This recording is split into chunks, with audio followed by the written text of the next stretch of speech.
बिस्मिल्लाहिर्रहमानिर्रहीम। अस्सलाम वालेकुम बच्चों, आज आप लोगों को जो मैं एमसीक्यूज डिस्कस करवाने जा रहा हूं वो हमारे एमडी कैट के ऑसिलेशंस वाले यूनिट के बहुत ही कमाल किस्म के एमसीक्यूज हैं। आप लोग इन एमसीक्यूज को अच्छे तरीके से ध्यान से गौर से सुनिएगा। हर एक एमसीक्यू का अगले एमसीक्यू से भी लिंक है, तो लिहाजा कुछ एमसीक्यू ऐसे भी होंगे जिनकी टेक्निक्स हम शुरू वाले क्वेश्चंस में पढ़ लेंगे और एंड वाले क्वेश्चन में हम उनको जल्दी जल्दी करेंगे। तो लिहाजा आप लोगों ने हर एमसीक्यू को अच्छे तरीके से गौर से समझना भी है और सुनना भी है। ओके बच्चों, लो जी, ऑसिलेशंस का लेक्चर अगर आप लोगों ने लिया हो तो लेक्चर के अंदर तो आपने बहुत कमाल कमाल चीजें पढ़ी हुई है। तो अब क्यों ना हम अपने लेक्चर्स के अंदर भी, इनके अपना टेस्ट डिस्कशन के अंदर भी कमाल कमाल चीजें पढ़ लें। तो आओ बच्चों हम शुरुआत करते हैं। इसको शुरू करने से पहले मैं आपको हर लेक्चर में बताता हूं, पेन कम चलाएं। पेन क्या करना है? कम चलाना है और दिमाग ज्यादा चलाना है।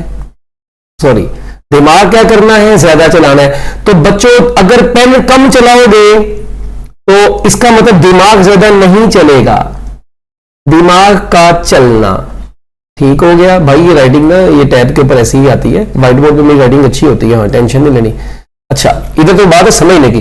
पेन का जो चलना है वो दिमाग के चलने के इनवर्सली प्रोपोर्शनल होता है। अगर आपका पेन ज्यादा चलेगा इसका मतलब आप दिमाग कम चला रहे हैं ना, तो इनवर्स रिलेशन है इनके दरमियान में। और अगर आपका पेन कम चलेगा इसका मतलब आप दिमाग ज्यादा चला रहे हैं। हाँ, पेन कम चलने का एक मकसद और भी है कि आपको आता ही नहीं है, मगर मैं तो उन बच्चों की बात कर रहा हूं जिन्होंने एमडी कैट की तैयारी की होगी। तो पुत्र आप लोगों ने टेक्निक के साथ एमसीक्यू को सॉल्व करना है। बस ये पहले 1-2 मिनट की मेरी बातें होती है जो मैं हमेशा बच्चों को कहता हूं। तो चलो आओ मेरे प्यारे बच्चों हम शुरुआत करते हैं। कहता है time taken by the particle to travel between a trough and crest in a transverse wave. बच्चों पहली बात तो आपको पता है ट्रांसवर्स वेव वो वाली वेव होती है जो क्रस्ट और ट्रफ की फॉर्म में होती है, ऐसे ऐसे झूले लाल करती जाती है। ठीक है, अच्छा अब ये जो पार्ट होता है आपको पता है वेव का जो अपर पार्ट होता है इसको हम नाम देते हैं क्रस्ट का, जो लोअर पार्ट होता है इसको हम किसका नाम देते हैं? ट्रफ का नाम देते हैं। तो अच्छा फिर अब ये क्रस्ट है, ठीक है, तो इसी तरह फिर ये ट्रफ है। यहां तक आप मुझे ये बताओ, आपको पता है यहां तक जो टाइम होता है कि वेव कंप्लीट होने के टाइम को उसको बोलते हैं टाइम पीरियड। अच्छा यहां तक के टाइम को क्या बोलते हैं? उसका हाफ। इधर तक के टाइम को क्या बोलेंगे? T/4। यानी कि अगर इस पार्ट का टाइम T/4 है, अगर आप थोड़ा गौर से देखें तो बच्चों इस पार्ट का टाइम अगर T/4 है तो ये वाले का भी अकेले का T/4 होगा। अच्छा फिर मजे की बात, इस वाले का भी तो T/4 ही होगा, और जब इसका T/4 होगा तो मेरे प्यारे बच्चों इसका भी कितना होगा? T/4 होगा। यानी हर पार्ट का टाइम T/4 है। तो अगर एक क्रस्ट से इस ट्रफ तक का आप लोगों ने निकालना है, इस क्रस्ट से कहां तक का निकालना है? ट्रफ तक का, तो इसका मतलब आपको ये डिस्टेंस टोटल निकालना पड़ेगा ना मेरे प्यारे बच्चों।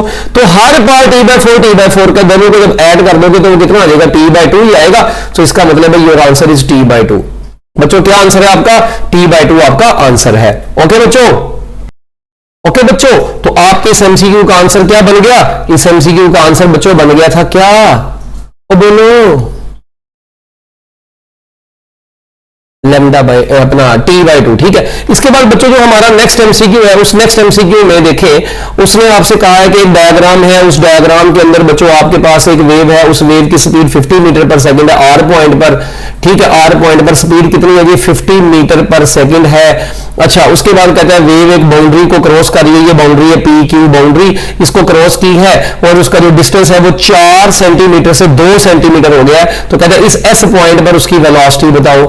लो जी, अब बच्चों मेरी बात सुने जरा गौर से। पहली बात तो ये है कि अगर आप ऐसे एमसीक्यू को देखते हैं तो आपने लेक्चर में सुना था कि जब भी वेव किसी एक मीडियम से दूसरे मीडियम में जाती है तो उसकी फ्रीक्वेंसी में कोई तब्दीली नहीं आती, उसकी फ्रीक्वेंसी सेम रहती है। तो V इज इक्वल टू होता है F लैम्डा। जब फ्रीक्वेंसी में तब्दीली नहीं आएगी तो स्पीड का लैम्डा के साथ क्या रिलेशन होगा? डायरेक्ट रिलेशन होगा। इसका मतलब अब मैंने अगर Vs निकालना है और Vr मेरे को पता है R पॉइंट का, तो ये बराबर होगा lambda S divided by lambda R। अब मैं Vs अगर निकालना चाहूं तो मैं लिख सकता हूं lambda S divided by lambda R into Vr। तो मेरे प्यारे बच्चों लैम्डा एस अगर आप देखें तो वो आपको उसने 2 दिया है, जबकि लैम्डा आर जो था वो 4 सेंटीमीटर था, सेंटीमीटर में दोनों कट जाएगा, और स्पीड जो आर पॉइंट पर थी वो थी 50।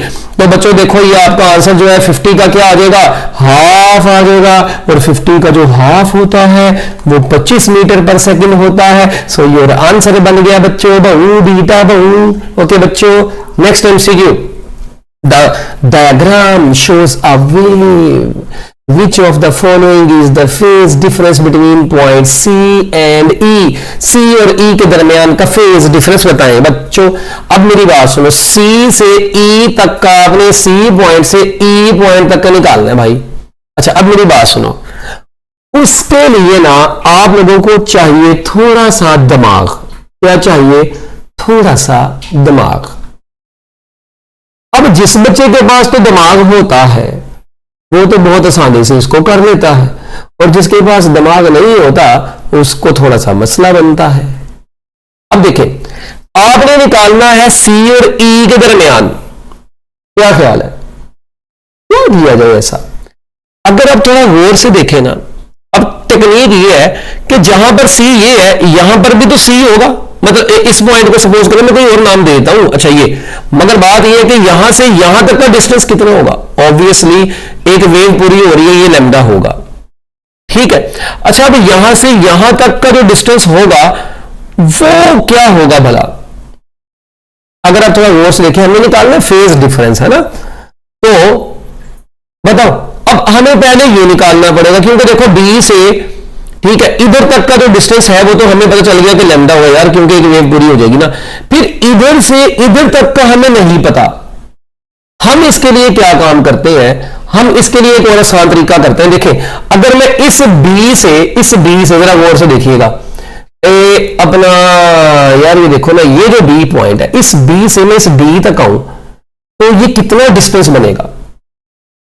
ये देखें, बल्कि बी डी भी नहीं, मैं एक आसान काम करता हूं, और आसान काम, बी ई जो होगा, क्या मैं उसको लिख सकता हूं, ये बराबर होगा बी सी जमा सी ई। क्या ख्याल है? बी से ई तक जो डिस्टेंस होगा वो होगा बी से सी तक जमा सी से ई तक। अब हमको चाहिए सी ई, तो सी ई बराबर होगा B E minus B C. अब बी से जो ई तक का डिस्टेंस है वो कितना होगा? बी से ई तक, ये देखें, तो बी से अगर आप गौर से देखें ना, बी से इधर तक 1 लैम्डा, इधर तक 2 लैम्डा, यानी कि टोटल ये जो डिस्टेंस बन रहा है फेज में, अगर मैं देखूं इसको, तो बच्चों मैं इसको कह सकता हूं कि ये टोटल डिस्टेंस लैम्डा में कितना बन रहा है, पाथ। ये देखें ना, एक यहां तक लैम्डा, एक यहां तक लैम्डा, तो ये तो बन गया बी ई, टोटल बन गया 2 लैम्डा, माइनस अब मैंने करना है बी सी। अब बी और सी जो है, बी सी डिस्टेंस ये कितना होगा? अगर आप थोड़ा गौर से देखें ना, ये जो बी से सी है ना, ये बी से सी, ये तकरीबन हाफ वेव बनती है। कैसे भला? ये देखो, ये अगर आप गौर से देखें, ये अगर आधा पार्ट थोड़ा सा मैं इधर को ले आऊं तो ये बेसिकली क्या बनेगा, ये पूरी लैम्डा बाय 2 ही बनेगा। तो ये जो बी सी है ये बेसिकली लैम्डा बाय 2 है। तो अगर मैं बच्चों इसको कैलकुलेट कर लेता हूं तो हमारे पास जो आंसर आता है वो आता है 3 लैम्डा बाय 2। ये आ गया बच्चों क्या भला, सी से ई तक का डिस्टेंस आ गया, मगर हमें जो चाहिए फेज डिफरेंस। अब फाई जो होता है ये 2 pi X divided by lambda होता है, तो ये 2 पाई डिवाइडेड बाय लैम्डा इधर ही रहेंगे, एक्स की जगह पर 3 लैम्डा बाय 2 पुट करें, 2 से कटा, लैम्डा से कटा, और बच्चों आपके पास जो आंसर बचा वो है 3 पाई। तो आपका जो फाई की वैल्यू है वो कितनी है बच्चों? 3 पाई है। तो बस अब ये जो एमसीक्यू था इसके ऊपर आपको थोड़ी सी टेक्निक चाहिए थी। वो टेक्निक ये है कि मतलब आप देखें कोई से भी टेक्निक, अब इसकी ओवरऑल क्या थी, आप कोशिश करें कोई से ऐसे पॉइंट देखें जिनमें हमें क्लियरली नजर आ रहा हो कि यार इसमें डिस्टेंस लैम्डा है, इसमें 2 लैम्डा है, 3 लैम्डा है। अब मैंने जो काम किया, मैंने भाई बी से ई तक देखा, तो यार मुझे पता है बी से ई तक टोटल डिस्टेंस 2 लैम्डा बन रहा था, मगर पूछा उसने सी और ई के दरमियान में, तो ये जो बी और सी था इसमें को मैंने देखा, मैंने ये लैम्डा बाय 2 है, तो मैंने क्या काम किया, इस पूरे में से इस लैम्डा बाय 2 को निकाल दिया, तो ये डिस्टेंस बच गया, और उसको बाद में मैंने कन्वर्ट कर लिया, 3 पाई आंसर आ गया, बात खत्म। तो कई बार पेपर में ऐसा एमसीक्यू आई है जिसके ऊपर आपको थोड़ा सा टाइम लगाना भी पड़ता है। नेक्स्ट एमसीक्यू बच्चों, अगर आप थोड़ा गौर से देखें तो कहते हैं कि एक वेव है उसकी फ्रीक्वेंसी 500 हर्ट्ज है, और अब देखें उसकी स्पीड मालूम करनी है भाई। सबसे पहली तो बात, एक क्रस्ट से दूसरे क्रस्ट तक का जो डिस्टेंस होता है वो लैम्डा होता है ना, तो यहां से यहां तक का जो डिस्टेंस होगा वो 2.5 माइनस 0.5 कितना आएगा, 2 सेंटीमीटर आएगा। जो वेवलेंथ है वो लैम्डा जो है वो कितनी आ गई, 2 सेंटीमीटर। अब v इज इक्वल टू होता है एफ लैम्डा, एफ है 500, ठीक है, और लैम्डा आपको उसने बोल दिया 2 सेंटीमीटर का मतलब है इसको 100 से डिवाइड कर दो, ये 2 जीरो से कट जाएंगे तो 5 × 2 10 मीटर पर सेकंड आपका इस एमसीक्यू का आंसर बन जाएगा। बच्चों next MCQ, 2 sound waves having the phase difference of, लो जी बच्चों फेज डिफरेंस है 60 डिग्री, 60 डिग्री बोले तो π/3, तो कहता है बताओ फेज पाथ डिफरेंस क्या होगा, तो phi is equal to 2πx divided by lambda. अगर मैं यहां से x निकालूंगा वो बराबर आएगा फाई लैम्डा ओवर 2π।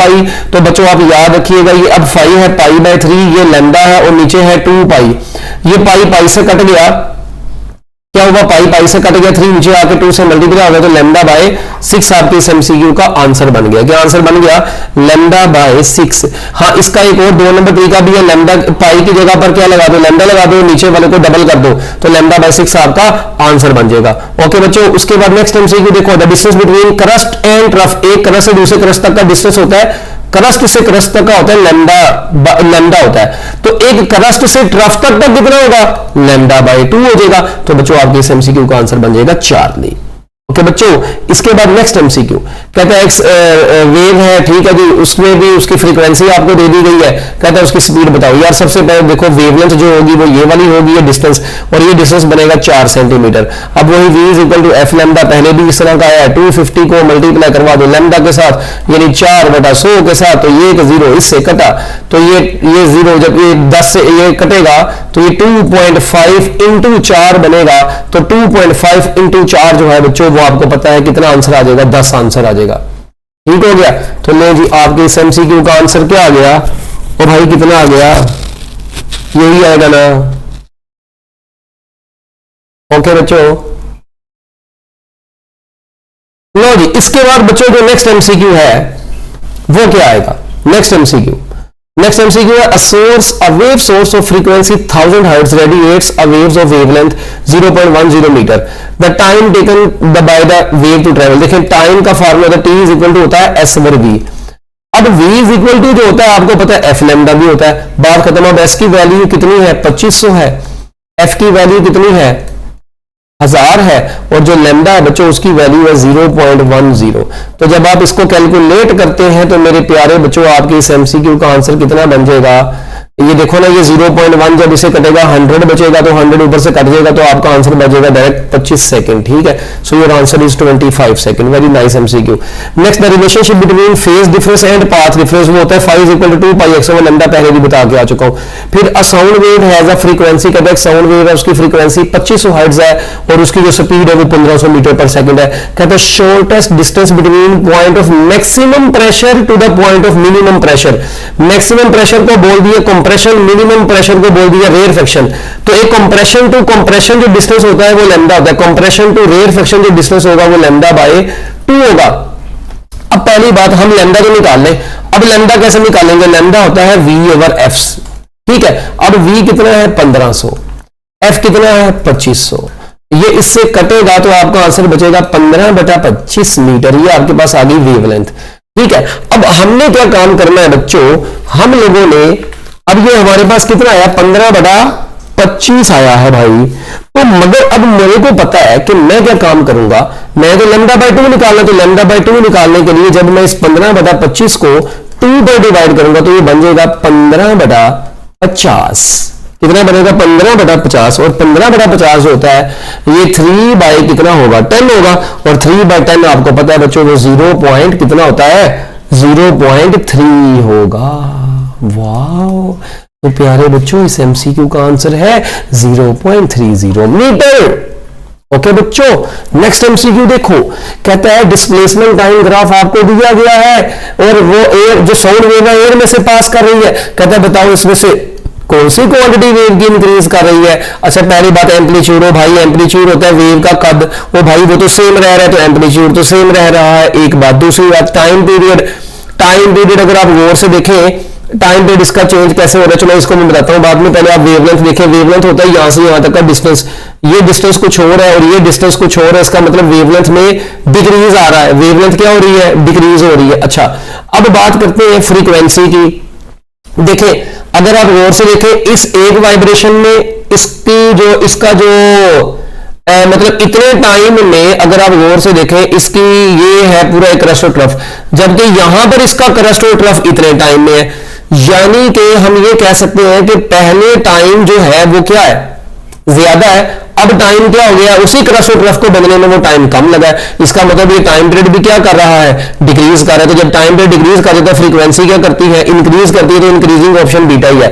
हाँ, अब बच्चे कहते हैं सर जी हाँ, आसान तरीका भी था। कैसे, आप देखिए शुरू में क्रस्ट जितने इतने टाइम में एक क्रस्ट और एक ट्रफ है, अगर हम उतने टाइम आगे ड्रॉ करेंगे तो दो क्रस्ट और एक ट्रफ मिलेगा, यानी पहले से ज्यादा नंबर ऑफ क्रस्ट और ट्रफ मिलेंगे। इसका मतलब इसकी जो ओवरऑल फ्रीक्वेंसी है वो इंक्रीज कर रही है। इसके बाद बच्चों नेक्स्ट एमसीक्यू देखें। साउंड वेव है, उसकी फ्रीक्वेंसी 3.3 किलोहर्ट्ज है और उसकी स्पीड 330 मीटर पर सेकंड है, और वो क्या कर रही है, अराइव कर रही है at the left and right ear slightly difference, time difference जो है, time difference due to difference of the 2.5 millimetre distance from a point source. ठीक है, कहता है what is the phase difference. ओ भाई, phi is equal to 2πx over lambda. कौन सी दुनिया में बैठे हुए हो। अब आपको पता है जो लैम्डा होता है, ये लैम्डा बराबर होता है v ओवर f के, तो ये बन जाएगा 2πxf डिवाइडेड बाय v। अब बात खत्म होगी। अब मेरी बात सुने, ये 2π इधर ही रहने दे, x आपको क्वेश्चन में दिया गया है 2.5 इंटू 10⁻³ f आपको क्वेश्चन में दे दी गई है 3.3 इंटू 10⁻³ डिवाइडेड बाय जो v है वो है 330। तो बच्चों जब आप इसको अब कैलकुलेट कर लेंगे, कैलकुलेट करने के बाद आपका आंसर बचेगा π/20 और यूनिट आपको पता है रेडियन होगा।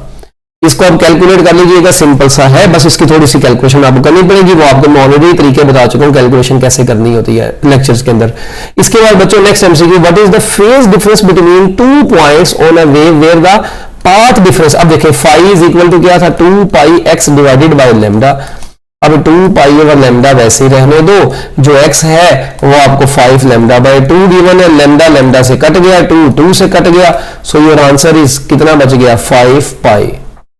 ठीक है, तो बच्चों आपका आंसर बन गया अल्फा। इसके बाद बच्चों नेक्स्ट एमसीक्यू में क्या कहता है कि वेव है, उसकी स्पीड आपको दे दी गई है, कहता है वेवलेंथ ऑफ द वेव बताओ। और अच्छा, ये टाइम जो है माइक्रो सेकंड में। अब देखो कितना जबरदस्त सवाल है। डिस्प्लेसमेंट इसका 5 मीटर है, माइक्रोमीटर है। टाइम उसने आपको दे दिया इसका ओवरऑल वेव का 15 माइक्रो सेकंड। स्पीड आपको दे दी हुई है, कहता है वेवलेंथ बताओ। बताओ अब वेवलेंथ हम कैसे निकालेंगे बच्चों, थोड़ा सा दिमाग के ऊपर जोर डालो, और इतना जोर न डालना तुम लोग अपने दिमाग के ऊपर भाई। हाँ जी,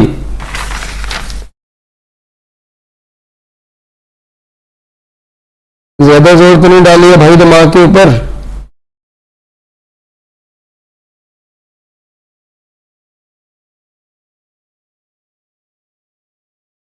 अब बच्चों देखो, इसमें टाइम पीरियड जो है वेव का उसको देखो, ये बनता है जिस टाइम के बाद वेव अपने आप को रिपीट करती है, that is time period. Time period है 10 माइक्रो सेकेंड। क्या ख्याल है, स्पीड ये है। अब देखिए v इज इक्वल टू क्या होता है, F lambda. v is equal to lambda over T भी तो होता है, तो जब हमने बच्चों लैम्डा निकालना है वो बराबर आ जाएगा v टी के। अब v आपके पास कितना है, 2500 है, और t आपके पास बच्चों कितना है, 10 × 10⁻⁻6 है। तो जब हम इसको सोल्व करेंगे तो ये बनेगा 25 × 10⁻2 लिख लो, और ये लिख दो 10⁻³ क्या ख्याल है, ये 25 है, ये पॉइंट नहीं है बीच में। ठीक है, तो 25 × 10⁻³ कितना बचा, -3, तो ये बन गया 25 मिलीमीटर बन गया ना। तो बच्चों आपके इस एमसीक्यू का आंसर है अल्फा। इसके बाद बच्चों नेक्स्ट एमसीक्यू कहता है अगर एक वेव का टाइम पीरियड 4 सेकंड है, स्पीड इतनी है, फ्रीक्वेंसी क्या होगी। तो भाई f इज इक्वल टू, आपको फार्मूला पता है क्या होता है फ्रीक्वेंसी का formula, f is equal to v over, v is equal to क्या होता है, एफ लैम्डा, तो f इज इक्वल टू क्या होता है, v ओवर लैम्डा। मगर अगर आप गौर से देखें, उसने आपको क्या दिया है, टाइम पीरियड दिया है, और दूसरा आप लोगों को क्या दे दिया, if the period of the wave motion is 4 second ऐसे स्पीड दे दी। अब मजे की बात देखो, यहाँ पर तो वेवलेंथ उसने दी नहीं है, तो हम भाई ये वाला फार्मूला क्यों लगाए फ्रीक्वेंसी का? हमें फ्रीक्वेंसी का एक बेसिक फार्मूला भी तो पता है ना, 1/t। तो t कितना है 4, तो 1/4 कितना होता है 0.25 और यूनिट क्या आ जाएगा हर्ट्ज आ जाएगा। सो योर आंसर इज चार्ली। बात खत्म। इसके बाद बच्चों which of the following move slower in the air, कहता है कौन इनमें से ऐसा है जो एयर में स्लोली मूव करता है? भाई ultraviolet, gamma rays, X rays, ये तो सारी की सारी स्पीड ऑफ लाइट से मूव करती है, क्योंकि ये ऑल इलेक्ट्रोमैग्नेटिक वेव्स हैं। ठीक है, तो इसका मतलब ये हुआ कि नन ऑफ दीज इसका आंसर है। इसके बाद बच्चों फेज डिफरेंस निकालना है, पाथ डिफरेंस दिया हुआ वही formula, phi is equal to 2 pi X divided by lambda. 2 pi over lambda, इधर है एक्स की जगह पर 7 लैम्डा बाई 2 लगा दें। 2 से कट गया, लैम्डा इससे कट गया, तो आपका आंसर बच गया 7 पाई। ठीक है, तो अल्फा आपका आंसर है। Very simple MCQ. कहते हैं अगर आप फ्रीक्वेंसी को डबल कर दें तो product of frequency and time period is equal to 1 होता है हमेशा। अगर आप इसको डबल कर देंगे ये हाफ हो जाएगा, दोनों का प्रोडक्ट के ऊपर कोई फर्क नहीं पड़ेगा, रिमेन सेम। नेक्स्ट एमसीक्यू, अगर टाइम कहते हैं वेव मोशन का टाइम जो है वो 2 सेकंड है, तो वेव की स्पीड 10 मीटर पर सेकंड, तो फ्रीक्वेंसी वही formula, frequency is equal to 1/t। 1/2 जो होता है ये 0.5 हर्ट्ज होता है, तो आपके इस एमसीक्यू का आंसर है 0.5 हर्ट्ज। इसके बाद फेज डिफरेंस बच्चों phi is equal to 2 pi X over lambda होता है। तो बच्चों और देखें, मैंने फिर अभी ऊपर भी फार्मूला बताया था 2 pi X over lambda, lambda की जगह पर वी ओवर एफ भी पुट कर सकते हैं, तो ये भी बनता है ये भी बनता है, तो इसका आंसर बन जाएगा बच्चों both B and C. Next MCQ, the phase difference between maximum compression and maximum rarefaction. एक कंप्रेशन से रेयर फ्रैक्शन का डिस्टेंस जो होता है वो लैम्डा बाय 2 होता है, पहले भी आपको ऊपर बता के आया हूं। उसके बाद बच्चों नेक्स्ट एमसीक्यू कहता है बताएं phase difference between points B and C. लो जी, अब यही एमसीक्यू मैं आपको ऊपर भी बता के आया था, बी से सी तक। भाई अगर मैं इस थोड़े से पोर्शन को इधर ले जाऊं तो ये तकरीबन हाफ वेवलेंथ नहीं बनती। बोलो, इसका मतलब है इसका जो पाथ डिफरेंस आ रहा है वो लैम्डा बाय 2 आ रहा है, तो phi is equal to 2 pi X divided by lambda होता है। तो 2 पाई ओवर लैम्डा इधर गए तो एक्स की जगह पर आ गया लैम्डा बाय 2 से कट गया लैम्डा, लैम्डा से कट गया, तो आंसर बच गया पाई। तो बच्चों आपके इस एमसीक्यू का आंसर बन गया 4। इस एमसीक्यू में आपको ऊपर भी बता के आए। इसके बाद बच्चों next, the speed of the wave in a medium is 300 metre पर सेकंड। उसके बाद कहता है स्पीड इतनी है, 10 waves pass through a point in the medium in 5 second. Wavelength lambda is equal to होता है वी ओवर एफ। ठीक हो गया। और फ्रीक्वेंसी जो होती है आपको पता है ये एन ओवर टी भी तो होती है ना, तो मैं लिख सकता हूं V T divided by N. अब बच्चों अगर आप देखें वी आपके पास है 300, टी आपके पास कितना है 5, जो एन है बच्चों उसकी आपके पास वैल्यू है 10, तो ये 0 इससे कटा तो आपके पास बचा 150 मीटर। तो आपके इस एमसीक्यू का आंसर बन गया बीटा। इसके बाद बच्चों what will be the speed of the wave such that frequency और लैम्डा और यार v is equal to F lambda लगाओ, तो बच्चों चार्ली आपका आंसर आ जाएगा, दोनों को मल्टीप्लाई करा दो, बात खत्म। ऐसे आंसर एमसीक्यू पेपर में आए थे। 45 डिग्री का मतलब है 45 डिग्री का मतलब होता है पाई बाय 4। ठीक हो गया। तो कहते हैं बताओ जो आपका पाथ डिफरेंस है वो क्या होगा, तो 5 इक्वल टू होता है 2 पाई एक्स ओवर लैम्डा। ठीक है, तो x किसके बराबर होगा 5 लैम्डा ओवर 2 पाई। अच्छा अब देखें फाई आपको दिया हुआ है पाई बाय 4, ये लैम्डा है और नीचे है 2 पाई, पाई पाई से कट गया तो ये आगे मल्टीप्लाई हो गया, तो लैम्डा बाय क्या बचेगा 8 बन जाएगा। तो आपका बच्चों आंसर क्या है अल्फा आंसर है। ठीक है। उसके बाद बच्चों वैसे भी आप 2 नंबर तरीका क्या याद रखें, पाई की जगह पर क्या लगा दो लैम्डा, नीचे 4 को क्या कर दो डबल कर दो जब आपको एंगल दिया हो। ठीक है, तो आपने ये निकालना है पाथ डिफरेंस। ठीक है, तो आप फेज डिफरेंस दिया और पाथ डिफरेंस निकालना हो तो फेज डिफरेंस में पाई की जगह पर लैम्डा लगा दो, 4 नीचे वाली चीज को डबल कर दो। इसके बाद बच्चों when a transverse wave is reflected from denser medium to the rare medium, जब बच्चों वो डेंजर से रेयर मीडियम में आती है तो उसके अंदर जो फेज का चेंज आता है वो 180 डिग्री का आता है। उसके बाद बच्चों वेव है उसकी फ्रीक्वेंसी 500 हर्ट्ज है जबकि उसकी वेलोसिटी 350, फ्रीक्वेंसी दे दी है वेलोसिटी दे दी है। कहता है distance between 2 nearest points which are 60 degree out of phase, which are 60 degree out of phase. अब आप देखें आपको स्पीड दी है, फ्रीक्वेंसी दी है और क्या दे दी है फेज डिफरेंस, और निकालना है अपने क्या है पाथ डिफरेंस निकालना है। अब मुझे बताओ पाथ डिफरेंस निकालने का फार्मूला मैं आपको ऊपर भी बता के आया, x is equal to 5 lambda over कितना होता है 2 पाई। अब जो लैम्डा होता है बच्चों आपको पता है ये तो v ओवर f भी होता है, तो मैं लिख सकता हूँ 5v ओवर 2 पाई f, बात खत्म। अब 560 डिग्री जो होता है आपको पता है ये पाई बाय 3 होता है बेसिकली, और उसके बाद जो v है ये 360 आपको दी हुई है, और नीचे है 2 पाई, और f जो है बच्चों ये 500 है। तो जस्ट आपने अब इसकी कैलकुलेशन कर लेनी है, आपका जो आंसर आ जाएगा बच्चों वो 12 सेंटीमीटर आ जाएगा। कैलकुलेशन तो कर सकते हैं ना, आसान वाली है ये। इसके बाद बच्चों एक बोट है, at anchor is rocked by the wave of velocity, velocity दी है और कहता है क्रस्ट के दरमियान का डिस्टेंस आपको दे दिया है। तो कहता है बताओ जो they reach the boat once every, हाँ जी कितने टाइम के बाद वो पहुंचेंगे। तो भाई अब देखो स्पीड फ्रीक्वेंसी दी है, वेवलेंथ दी है, आपने क्या निकालना है, आपने निकालना है बच्चों टाइम निकालने के, they reach the boat once, हाँ जी। तो अब बच्चों अगर गौर से देखें आप, अब बच्चों आपको पता है कि जो आप देसी फार्मूला पढ़ते आ रहे हो यार वो क्या था, एक मिनट इसको क्या हो जाता है यार, अब देखो जो आपने देसी फार्मूला पढ़ा हुआ है v is equal to lambda over T. तो बच्चों यहां से जब मैं t निकालूंगा वो बराबर आ जाएगा लैम्डा ओवर v के। लैम्डा कितना है 100 और ये कितना है 50, तो आंसर कितना आ जाएगा 2 सेकंड। तो बात खत्म बच्चों के, आंसर बन गया 4 दी। हाई तो आसान एमसीक्यू वही है। इसके बाद एक साउंड वेव है, उसकी फ्रीक्वेंसी आपको दे दी गई है और स्पीड भी दे दी गई है, डिस्टेंस भी दे दिया गया है, फेज डिफरेंस निकालना है, ये ऑलरेडी हम ऊपर भी निकाल चुके हैं 1/20 पाई आंसर है। इफ द रिपीट हो गया था MCQ, if the period of the wave motion is 8 second, तो उसकी फ्रीक्वेंसी बच्चों f is equal to 1/t, 1/8 जो होता है बच्चों ये आपको पता है ये तकरीबन बनेगा कितना, एंड वेव की स्पीड आपको दी है, period of the wave motion देखे ना 8, तो बस 1/8 जो होगा ये तकरीबन बन जाएगा 0.12 हर्ट्ज। क्या ख्याल है? तो लो जी बच्चों आपके इस एमसीक्यू का आंसर क्या बन गया,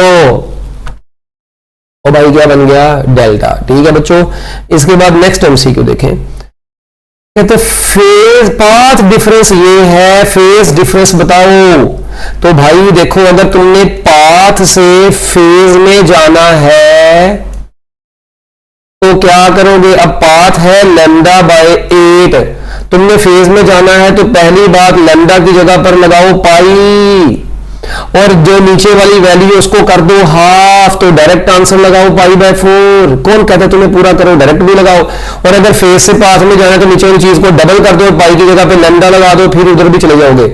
इसके बाद नेक्स्ट वेवलेंथ दी हुई है एक वेव की, फ्रीक्वेंसी भी दी हुई है, स्पीड दी, अपना कहता है वेवलेंथ एंड फ्रीक्वेंसी मालूम करनी है जबकि स्पीड दी हुई है। अब ऐसे एमसीक्यू को सोल्व कैसे करना है जरा गौर से सुनिएगा। और भाई पहली बात तो ये कि आप गौर से देखें, बच्चे कहें सर इसमें डाटा इनकम्प्लीट है, भाई डाटा इनकम्प्लीट नहीं है, तुम्हारा कॉन्सेप्ट इनकम्प्लीट है। अगर तुम गौर से देखो कि ये पूरी जो वेवलेंथ, ये जो पूरी वेव है, इस पूरी वेव का जो तुम्हारा डिस्टेंस है वो पूरी वेव का डिस्टेंस उसने दिया हुआ 20 सेंटीमीटर। इस पूरे में कितनी वेव्स आ रही है अगर आप देखो, ये एक वेव, ये दो वेव, ये एक, ये दो, और ये बन गई 2.5। इसका मतलब 2.5 लैम्डा के अंदर जो है ना ये पूरा तुम्हारा डिस्टेंस आ रहा है 20 सेंटीमीटर। तो यहां से जब मैं लैम्डा निकालूंगा 20/2.5 तो ये आपका आंसर आएगा 8 सेंटीमीटर। ये लैम्डा आ गया। अब स्पीड दी हुई है, अब स्पीड भी है लैम्डा भी है, और तुमने देखो लैम्डा 8 सेंटीमीटर का मतलब ए या सी ऑप्शन होनी है, बी और डी तो हो नहीं सकती। अब दूसरी बात स्पीड भी है लैम्डा भी है, फ्रीक्वेंसी निकाल लो, तो वो मैंने नीचे भी यहां पर कैलकुलेट कर दी थी, तो आपका आंसर 8 सेंटीमीटर एंड 4000 हर्ट्ज आ जाएगा। इसके बाद बच्चों ये देखें आपको एक वेव की स्पीड दी हुई है, कहते हैं इसकी वेवलेंथ बताएं, वही बात होगी ना। अब देखो टाइम पीरियड इसका कितना है 10 माइक्रोसेकंड है, स्पीड आपके पास है, तो ऊपर भी इस तरह का एमसीक्यू था आपको मैं बता चुका हूं। तो आपने जब इसको कैलकुलेट करना 12.5 आंसर आ जाएगा। 30 डिग्री है, लो जी दोबारा 30 डिग्री का मतलब है π/6।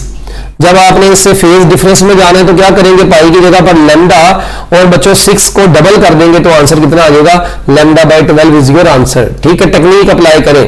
दो वेव्स है सेम एम्पलीट्यूड की है, सुपर इंपोज हुई है, रिजल्टेंट वेव भी सेम एम्पलीट्यूड का बनाया है, तो फेज डिफरेंस जो होगा वो याद रखिएगा 120 डिग्री का होता है।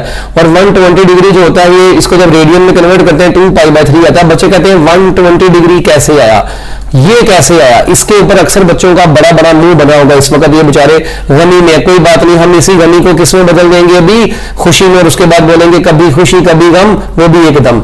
बच्चों देखो मेरी बात सुनो, अगर दो वेव्स का एम्पलीट्यूड सेम हो और उनका रिजल्टेंट भी, यानी आपने मैट्रिक अपनी एफएससी में एग्जाम्पल नंबर 2.3 पढ़ी थी फर्स्ट ईयर में, अगर आपको याद हो, अगर पहली फोर्स F1 F है F2 भी F है और जो रिजल्टेंट है वो भी F आ गया, तो बच्चों जो थीटा होगा वो 120 डिग्री होगा। इसका आपने पूरा प्रूफ पढ़ा था। तो अब देखें कि दो वेव सेम एम्पलीट्यूड के और उनका रिजल्ट भी उसी एम्पलीट्यूड का आ गया, तो एंगल कितना होगा 120 डिग्री होगा। तो जस्ट इस चीज को रिमेंबर रखें। हाँ, इसको अगर आपने प्रूफ करना है तो वो रिजल्टेंट का फार्मूला होता है अंडर रूट एफ स्क्वायर जमा एफ स्क्वायर जमा 2f स्क्वायर कोस थीटा। तो यहां पे r की जगह पर भी आप f पुट कर दे, इसको सोल्व करें, पूरे के पूरे को जब सोल्व करेंगे तो पूरा लंबा तरीका अप्लाई कीजिएगा, क्योंकि पेपर में तो जारी बात उसने आपसे प्रूफ ही तो पूछा होना है ना, और शर्म नहीं आएगी ऐसे करोगे जो तुम लोग। तो भाई प्रूफ नहीं करना, डायरेक्ट रिजल्ट याद रखें, तो आंसर 120 डिग्री है, बात खत्म। तो वो जो 2π/3 होता है। ठीक है, इसके बाद बच्चों नेक्स्ट एमसीक्यू, फेज डिफरेंस आपने निकालना है, 2 points, phase difference between 2 point separated by 1 millimetre. अच्छा 1 मीटर डिस्टेंस आपको दिया है, फेज डिफरेंस 90 डिग्री का दिया है, फ्रीक्वेंसी दी है, वेव वेलोसिटी निकालने। लो जी, अब ऐसे एमसीक्यू को सोल्व करना है, वही v इज इक्वल टू क्या होता है, desi formula, v is equal to होता है f लैम्डा। हमें तो ये मालूम करना है ना। अब f यहां पर आपको दिया हुआ है, लैम्डा आपको नहीं दिया होगा। अब हमने क्या काम करना है जी, लैम्डा कैसे निकालें? भाई मेरी बात सुनो, क्या आप लोगों ने phi is equal to 2πx divided by lambda पढ़ा हुआ है? यस पढ़ा हुआ है। यहां से लैम्डा बराबर आएगा 2πx डिवाइडेड बाय फाई।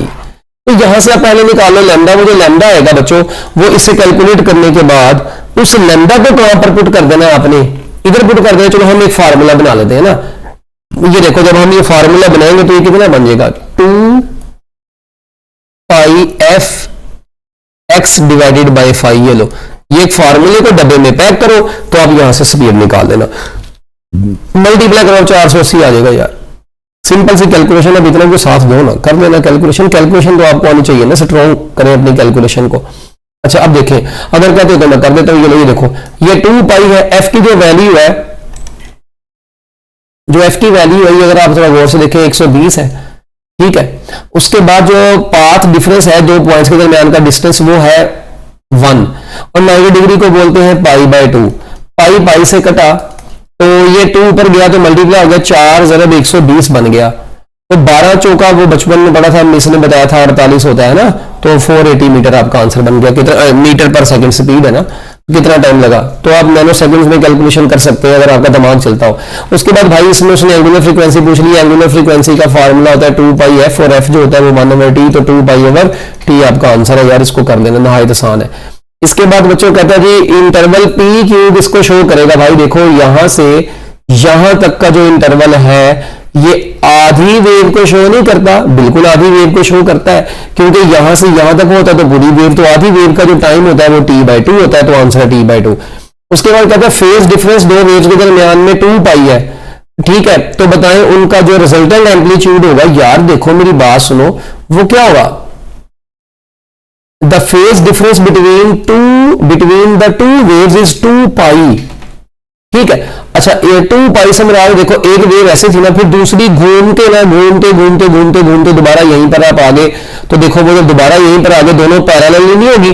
2π में 360 डिग्री, 360 डिग्री का मतलब है आप 0 डिग्री से 360 पर दोबारा आगे, वो दोनों पैरेलल हो गए बेसिकली। और पैरेलल के केस में रिजल्टेंट आपको पता है मैक्सिमम होता है, so your answer is maximum resultant. इसके बाद बच्चों initial phase simple harmonic oscillator का अगर 270 डिग्री होगा, यानी वो इस वक्त नेगेटिव एक्सट्रीम पर पहुंची हुई है, तो कहते हैं देन बॉडी, तो बच्चों जाहिर बात है वो नेगेटिव एक्सट्रीम से दोबारा किसकी तरफ मूव करना शुरू करती है, will be moving towards mean position.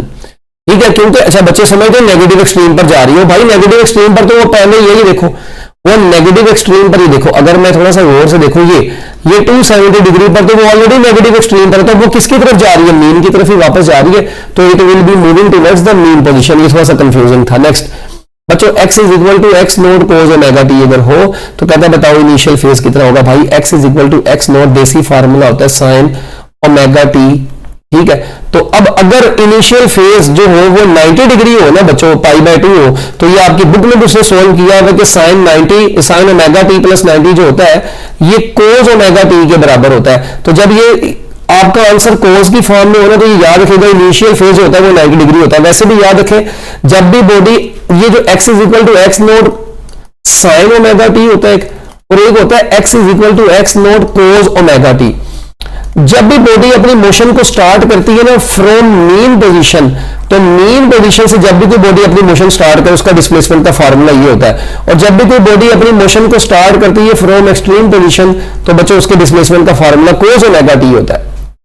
तो इसमें आपका आंसर है 90 डिग्री। ठीक है, तो कोस जब भी होगा तो इनिशियल फेज 90 डिग्री आ रहा होगा।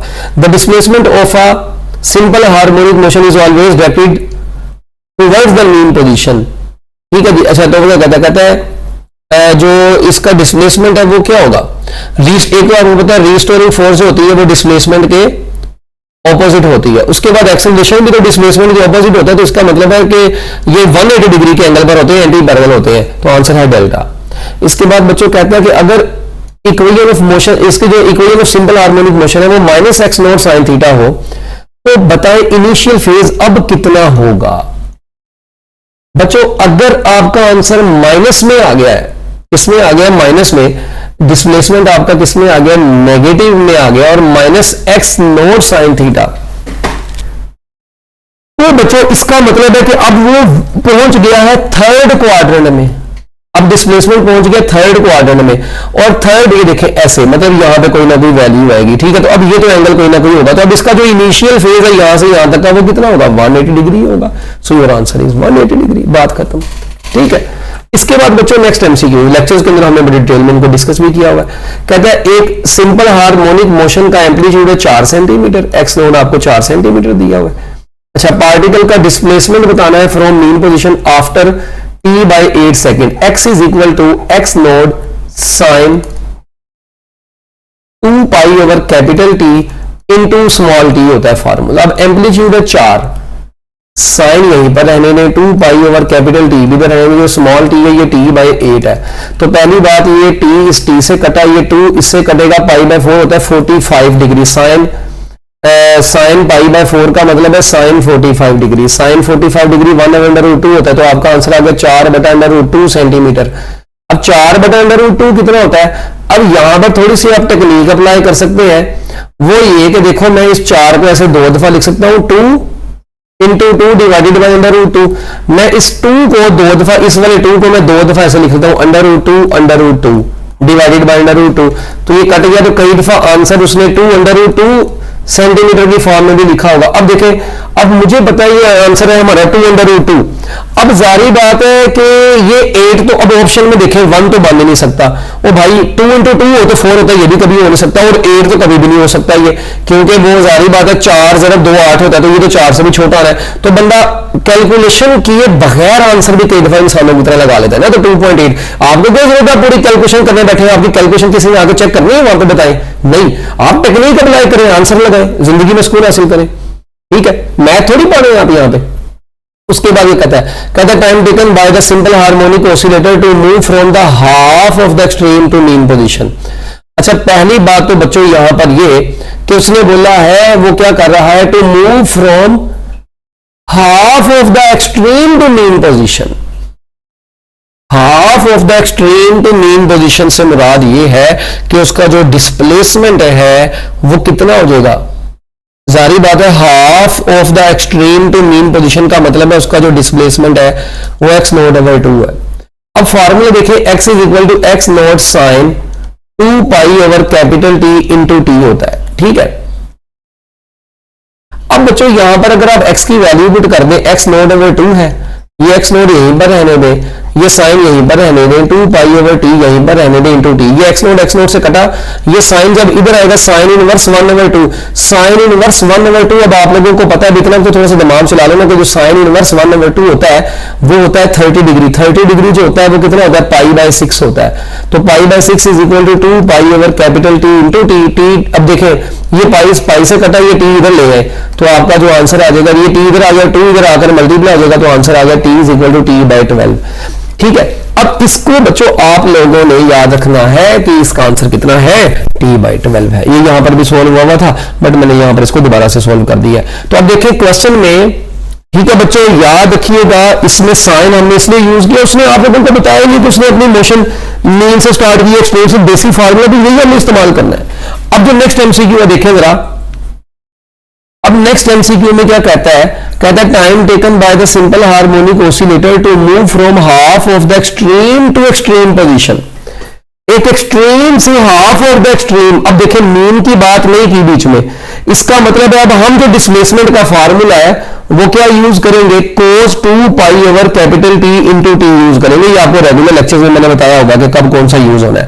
अब बच्चों यहां पर देखें वही बात है, x जो है वो हाफ है, तो ये x नोड ओवर 2, ये x node cos 2 pi over capital T into T. अब देखें ये कट गया, ये cos इधर आएगा, cos इनवर्स 1 ओवर 2 होता है 60 डिग्री, वो होगा पाई बाय कितना हो जाएगा, pi by 3 is equal to 2 pi over capital T into T. Pi pi से कट गया, टी उधर चला गया, 3 इधर आकर डिवाइड हो गया, तो जो बच्चों t है वो बराबर आ जाएगा कितना, वो आ जाएगा t बाय 6। कितना आ जाएगा, t बाय 6। तो आपके इस एमसीक्यू का आंसर क्या बन गया बच्चों, बीटा बन गया। ये रेगुलर लेक्चर्स के अंदर हमने बड़ी डिटेल में डिस्कस किया हुआ है।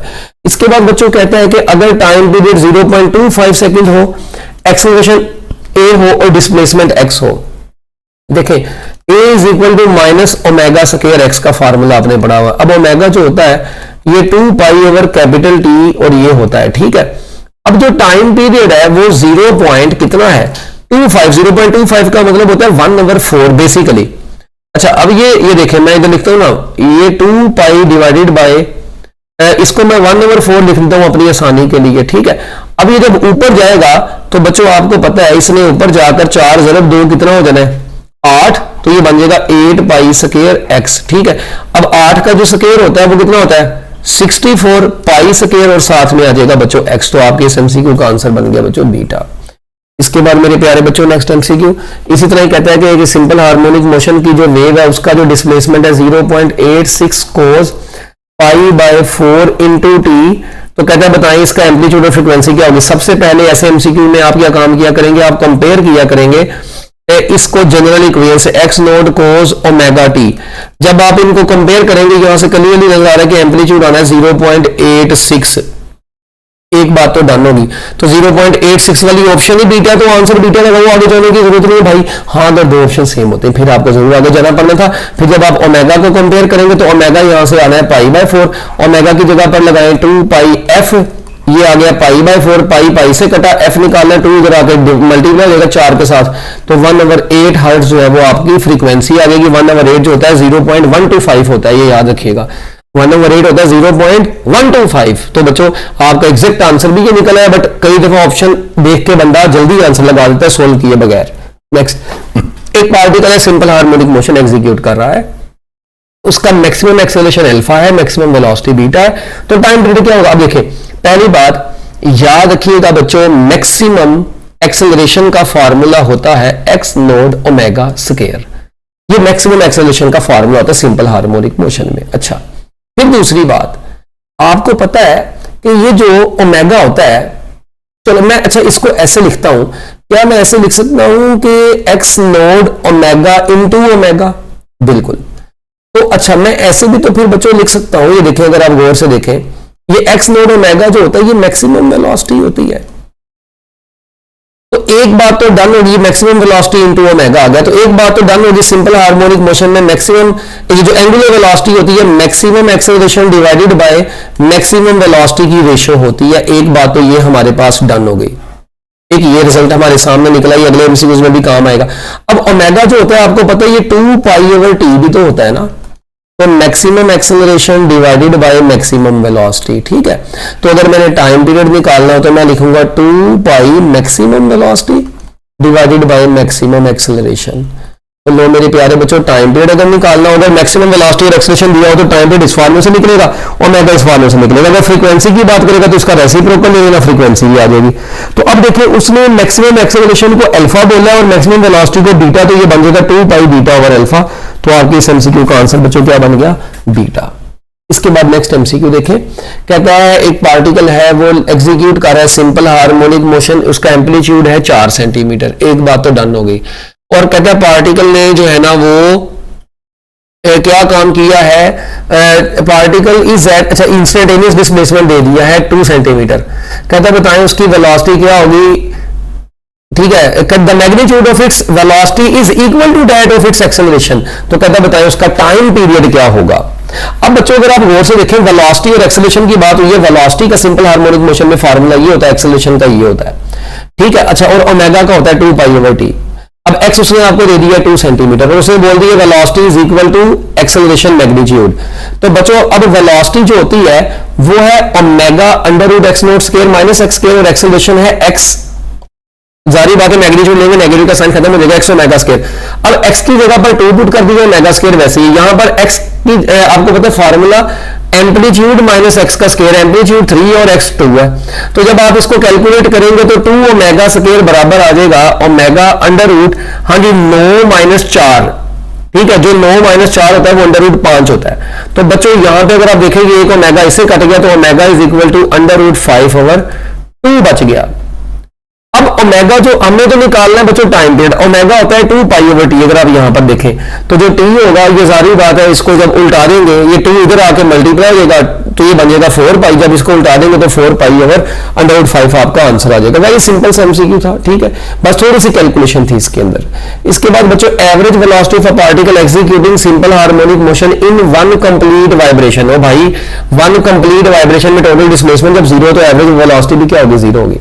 The phase difference between displacement and acceleration of a particle in simple harmonic motion बच्चों कितना होता है, क्योंकि एक्सेलरेशन और डिस्प्लेसमेंट एक दूसरे के डायरेक्टली प्रोपोर्शनल होते हैं बट नेगेटिव के साइन के साथ, जिस वजह से हम कहते हैं 180 डिग्री आएगा।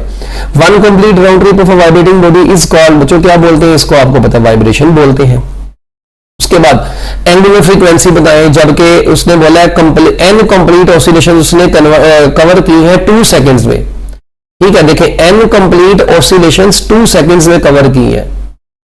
तो अब जरा अगर आप गौर से देखें तो पहली बात फ्रीक्वेंसी होती है n/t। ठीक है, तो अब मुझे बताएं n यहां पर n वाइब्रेशंस है और n वाइब्रेशंस का जो टाइम है वो कितना है बच्चों, 2 सेकेंड्स है। एक बात तो ये डन होगी। अब ओमेगा होता है 2πf। क्या होता है 2πf? जो f है उसकी वैल्यू आपने निकाली है n/2। तो जब ये 2 से कटेगा तो आपके पास क्या आंसर बचेगा, πn रेडियन पर सेकेंड। तो बच्चों आपकी ऑप्शन बन जाएगी अल्फा। Very nice MCQ. इसके बाद बच्चों कहता है कि ये आपके पास इक्वेशन है, कहता है 2 सेकंड के बाद बताएं डिस्प्लेसमेंट की वैल्यू क्या होगी। आपकी बुक में आखिरी ये न्यूमेरिकल भी है। अब देखें 0.25 आखिरी न्यूमेरिकल यही है, π/8। अब जो t है ये आप लोगों को उसने बोल दिया है 2 सेकंड है।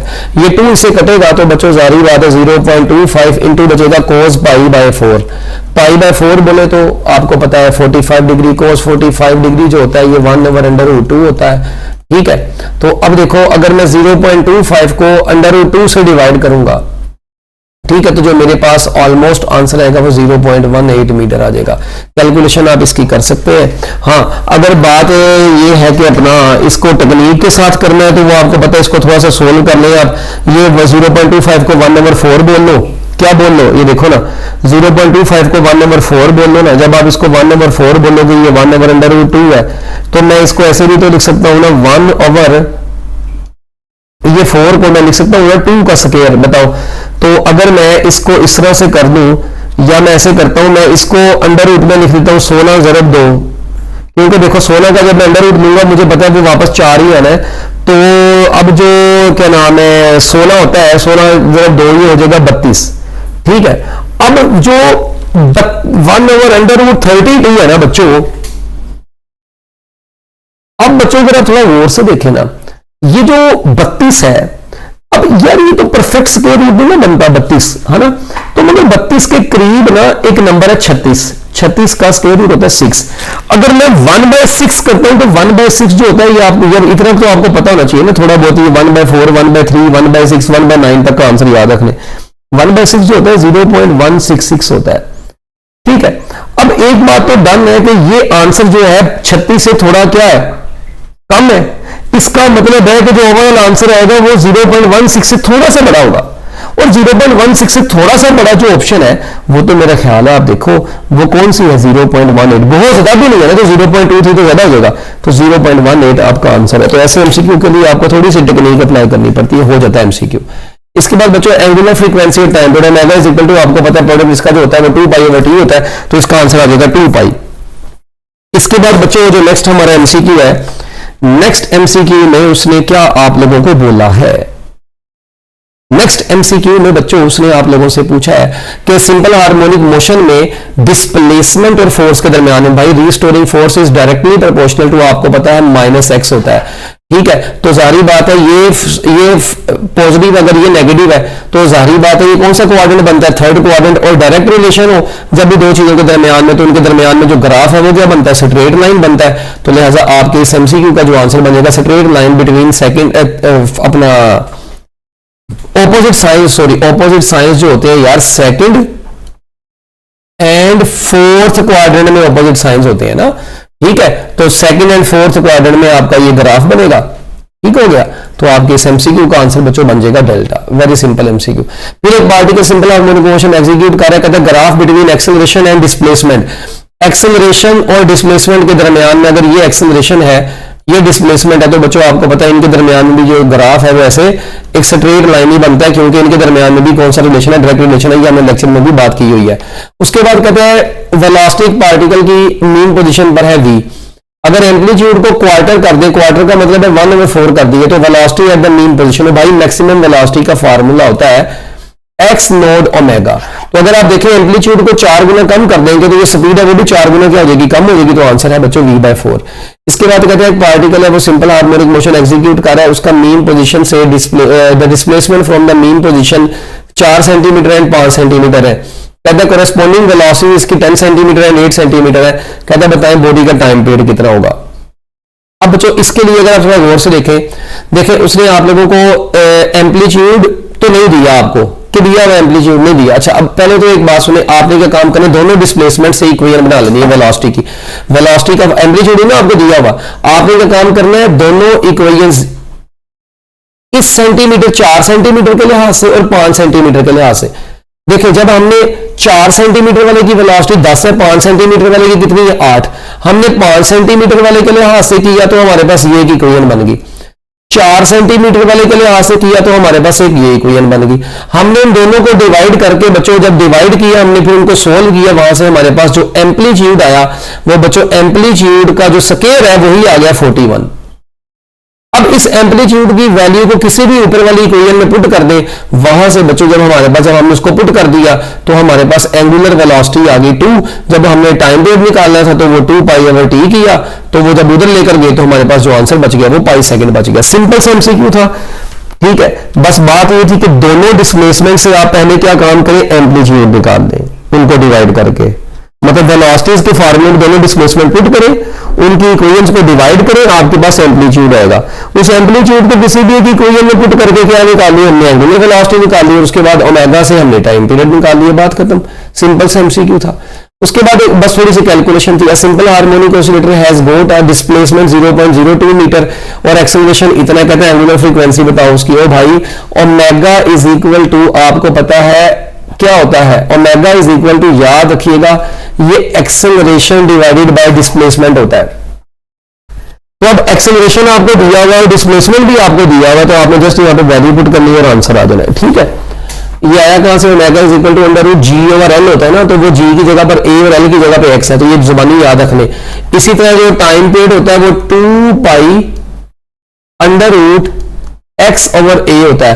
अब आगे आपको एमसीक्यू नजर आएगा, उसमें एक्सेलरेशन और डिस्प्लेसमेंट दिया होगा। अगर एक्सेलरेशन और डिस्प्लेसमेंट दिया होगा टाइम पीरियड इस फार्मूले से निकालते हैं, एक्सेलरेशन और डिस्प्लेसमेंट दिया तो एंगुलर वेलोसिटी इस फार्मूले से निकालते हैं। नेक्स्ट बच्चों एक पार्टिकल है, उसने अपनी सिंपल हार्मोनिक मोशन स्टार्ट की है मीन पोजीशन से, और उसका जो एम्पलीट्यूड है वो क्या है, a है।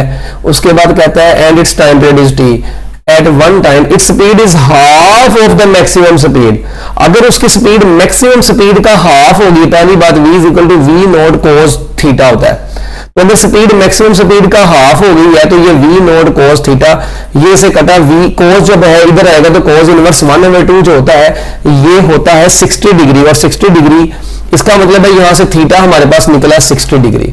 अब कहते हैं इस वैल्यू पर डिस्प्लेसमेंट की वैल्यू बताएं, x is equal to x naught cos sine 60 degree sine 60√3/2 होता है, तो √3/2 इंटू x नोट को a बोला है, √3/2 इंटू a आपका आंसर बना डेल्टा। वेरी सिंपल सा था, बस वेलोसिटी की इंफॉर्मेशन से हमने थीटा निकाल दी, उस थीटा को डिस्प्लेसमेंट पुट करके आंसर निकाल लिया। उसके बाद कहता है बताओ जी इनमें से कौन सी स्टेटमेंट ट्रू है स्पीड और एक्सेलरेशन के बारे में। तो बच्चों याद रखिएगा जहां पर स्पीड मैक्सिमम होती है वहां पे एक्सेलरेशन हमेशा जीरो होता है, डेल्टा ऑप्शन आपका आंसर है। फिर कहता है एक particle simple harmonic motion execute कर रहा है, उसका एम्पलीट्यूड 5 सेंटीमीटर है, मैक्सिमम स्पीड इतनी है, कहता है बताओ उसकी फ्रीक्वेंसी क्या होगी। भाई फ्रीक्वेंसी का फार्मूला भी पढ़ के आए थे, मैक्सिमम ओमेगा ओवर 2 पाई होता है। ओमेगा जो होता है आपको पता है ये मैक्सिमम वेलोसिटी ओवर एक्सेलरेशन होता है। तो हमने जब यहाँ पे वैल्यू पुट कर दी तो 1 हर्ट्ज आंसर आ जाएगा, वेरी सिंपल एमसीक्यू। इसके बाद कहते हैं 10 सेंटीमीटर की एक्सटेंशन एक स्प्रिंग में 20 न्यूटन की फोर्स लगी थी, F इज इक्वल टू होता है kx। तो बच्चों यहां से k बराबर आ जाएगा F डिवाइडेड बाई x के, तो F की वैल्यू 20 है और ये 10 सेंटीमीटर। जब आप इसको सोल्व कर लेंगे तो आपका आंसर बच्चों कितना आ जाएगा, 200 न्यूटन पर मीटर आ जाएगा। एक पार्टिकल है, देखिए अब उसका एक्सेलरेशन दे दिया, डिस्प्लेसमेंट दे दिया, अभी ऊपर फार्मूला बता के आए, t is equal to 2 pi under root X over A लगाए। तो अब देखें 2 पाई यहीं पर रहने दे, x की जो वैल्यू है डिस्प्लेसमेंट जो है वो 4 है और ये 16। तो आपको पता है ये 2 पाई, तो ये बनेगा 1/4, 1/4 का अंडर रूट जो है वो 2 होगा, तो 1/2 होगा, वो 2 से कर देगा, तो आपका आंसर बचेगा pi second. Very simple MCQ, charlie answer है। इसके बाद बच्चों नेक्स्ट एमसीक्यू कहता है जी for simple harmonic motion having amplitude 0.4 centimetre, तो बताएं डिस्प्लेसमेंट t बाई 12 पर कितना होगा। अब पहली बात देखें यहां पर ना टेक्निक भी आप अप्लाई कर सकते हैं। t बाई 12 से अगर आपने थीटा निकालना हो तो मैंने आपको बताया था यहां पर पाई लगाएं, क्या लगा दें, पाई लगा दें। अब टाइम की जगह पर पाई लगाएं और देखें अगर आपको याद हो पहले तो आपने एक लेंथी तरीका जो माशाल्लाह आपने करना होता है ना, x is equal to x naught, ठीक है, फिर sine 2 pi over capital T into t, एक ये बात है। अब जब आपने यहां पर क्या काम करना है, ये एक्स नोड यहीं पर रहने दें अभी, और यहां पर 2 पाई ओवर कैपिटल टी, इधर जो स्मॉल टी है वो बराबर है t बाई 12 के। आपने अब क्या करना है, t से काटना है, फिर इसको करना है तो पाई बाई 6 आना है। तो भाई तुम इतना लंबा करने की बजाय डायरेक्ट याद रखो ना कि इसका जब t को पाई में कन्वर्ट करना तो इसका हाफ कर देना, ये 6 आ जाना, बात खत्म। अब पाई बाई 6 जो होता है ये आपको पता है 30 डिग्री होता है, तो आप डायरेक्ट भी यहाँ पे फॉर्मूला लगा सकते हैं साइन 30 डिग्री। अब एक्स नोड है 0.4, 30 डिग्री होता है अंडर रूट 3/2, ठीक है। अब ये बन जाएगा बच्चों कितना, ये बनेगा 4 अंडर रूट 3 डिवाइडेड बाई 20 भी इसको मैं लिख सकता हूं। तो जब अब मैं इसको रफली बच्चों कैलकुलेट करूंगा तो जब इसका आंसर आएगा वो 0.2 सेंटीमीटर आएगा। और भाई साइन 30 डिग्री जो था ये आपको पता है साइन, ओहो इसको क्या हो गया यार, जो साइन 30 डिग्री होता है ये 1/2 होता है यार, अंडर रूट 3/2 थोड़ी होता है, 1/2 होता है। तो ये अब देखें ये 2 जब इससे कटेगा तो क्या हो गया यार, इसका जो आंसर है वो डायरेक्ट 0.2 आ जाएगा। तो बच्चों आपके इस एमसीक्यू का आंसर है 0.2 सेंटीमीटर, ठीक है। ओके बच्चों, तो ये था आपका सिंपल सा न्यूमेरिकल। तो बस इसमें बस ये साइन 30 जो है वो 1/2 होता है, ये ज़हन में रखना, भूल ना जाना, ठीक है। इसके बाद बच्चों next MCQ, a particle is moving, ये जो है ना साइन 30 कोस 30 ये आपको जुबानी टेबल आना चाहिए। A particle is moving on a circle with uniform speed, तो बच्चों उसकी जो मोशन है वो कौन सी है, पीरियोडिक मोशन। ये जारी बात है यूनिफॉर्म स्पीड से मूव कर रही है, उसकी मोशन कौन सी होगी, सर्कल में पीरियोडिक मोशन होगी। इसके बाद बच्चों नेक्स्ट एमसीक्यू, एक सिंपल हार्मोनिक ऑसिलेटर है, उसका टाइम पीरियड जो है वो 4 सेकंड है। कहता है पाई बाई 2 जो है ना, अगर उस पाई बाई 2 को आप m कहें तो कहता है बताएं कौन सी क्रिया जो एक्सेलरेशन और डिस्प्लेसमेंट को रिलेट कर रही है। Acceleration directly proportional to -x था, मगर a इज इक्वल टू आपने ये भी फार्मूला पढ़ा था माइनस ओमेगा स्क्वायर x था। अच्छा, अब ओमेगा जो होता है आपको पता है ये 2 पाई ओवर t होता है और ये x ऐसे ही रहने दें। अब उसने आपको बोल दिया है कि क्या बोला है, उसने बोला है कि टाइम पीरियड 4 है। मैं क्या काम करता हूं यहाँ पे 2 पाई डिवाइडेड बाय 4 पुट कर देता हूं, तो ये बनेगा पाई बाय 2। अब उसने खुद बोल दिया है कि ये जो पाई बाय 2 है ना, आपने उसको n कंसीडर कर लेना है, तो ये लो आप इसकी जगह पर n पुट कर दो तो आपका आंसर बन गया is equal to -n square x। महा एक सिंपल सा डेल्टा आंसर है। तो एक सिंपल हार्मोनिक मोशन में एम्पलीट्यूड बच्चों 3 मीटर है, टाइम पीरियड 2 सेकंड है, मैक्सिमम स्पीड बताएं। एम्पलीट्यूड भी है, टाइम पीरियड भी है, तो मैक्सिमम स्पीड का फार्मूला होता है x node 2 pi over time period.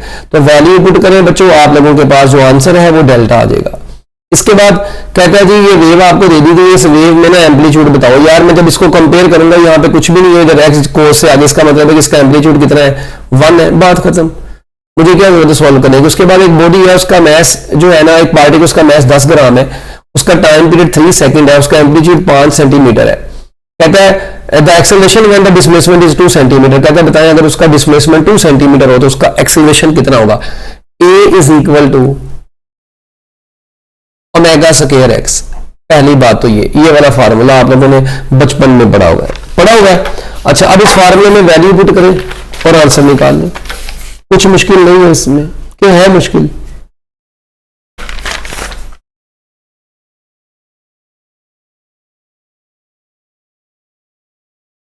हाँ जी, अगर अब आप थोड़ा गौर से देखें तो a is equal to omega square x, ठीक है। ये मैक्सिमम अगर एक्सेलरेशन की बात करें तो जाहिर बात है वो अपना एक्स नोड होता है।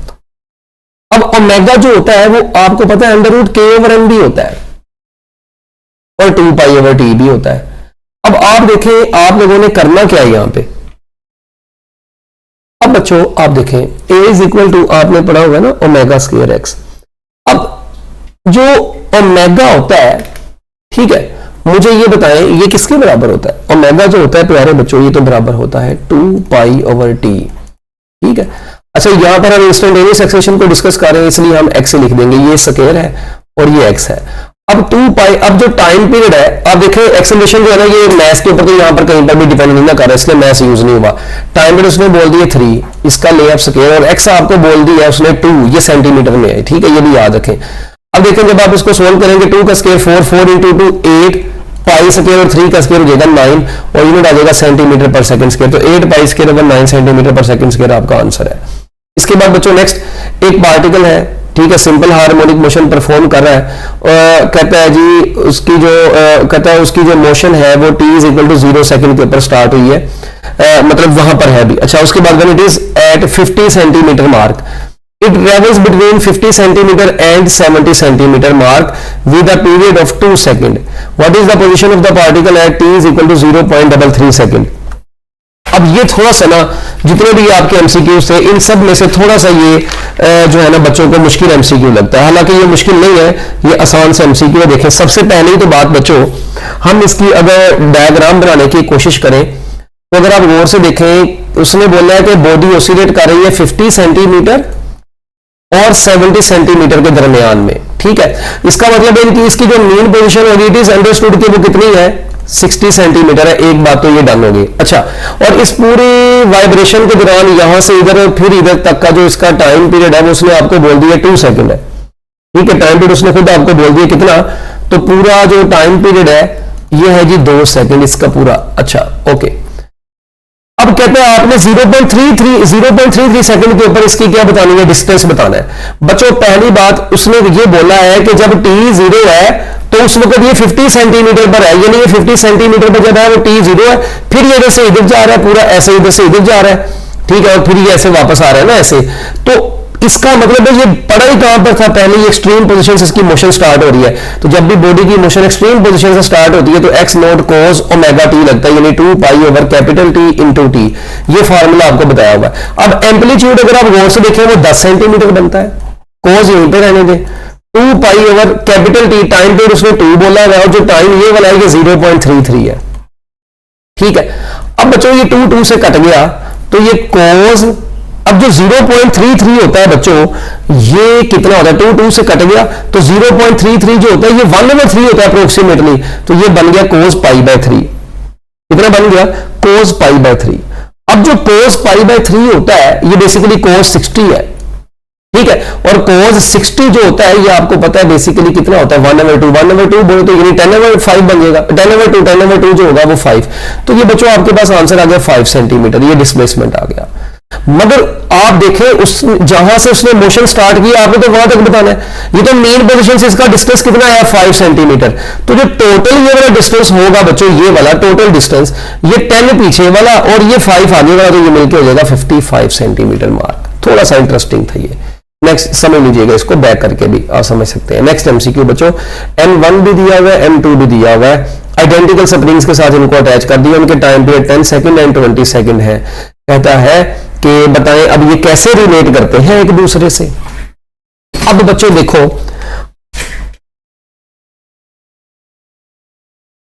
टाइम पीरियड जो होता है, ठीक है, उसका फॉर्मूला क्या होता है, स्प्रिंग में T is equal to 2 pi under root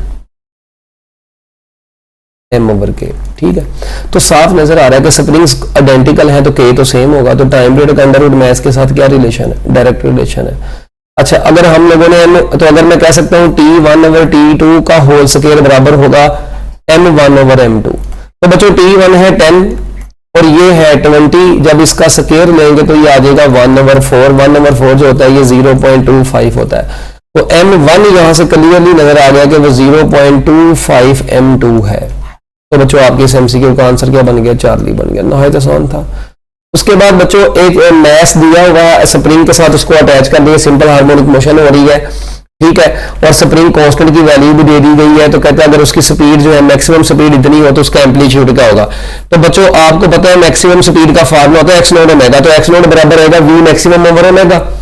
अब ओमेगा कैसे निकालते हैं, अंडर रूट के ओवर एम से। तो यहां से पहले ओमेगा निकाल लो, उसको यहां पे पुट कीजिएगा तो आपके पास एम्पलीट्यूड आ जाएगा, तो आपका जो आंसर आएगा वो 0.1 आ जाएगा। Very simple MCQ। The displacement of the particle executing simple harmonic motion in 1.5 times time period when it starts motion from the extreme position। ठीक है, जिन्हें उसने खुद बोल दिया इसकी मोशन स्टार्ट हो रही है एक्सट्रीम पोजीशन से। एम्पलीट्यूड ऑफ मोशन जो है वो a है, ठीक है।